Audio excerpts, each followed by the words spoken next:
Hello সবাইকে, আমি আজকে চলে যাচ্ছি মা বাবার সাথে দীঘা।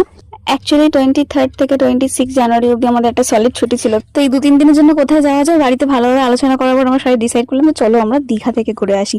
তো এখন আমরা চলে এসেছি হাওড়া স্টেশনে আমরা চিজ কর্ন ব্রেড আর চিকেন স্প্রিং রোল নিয়েছিলাম। চিজ কর্ন ব্রেডে কর্ন ছাড়া চিজের লেশ মাত্র ছিল না, বাট চিকেন স্প্রিং রোলটা ভালো ছিল, যেটা আমাদের ভালো লেগেছে।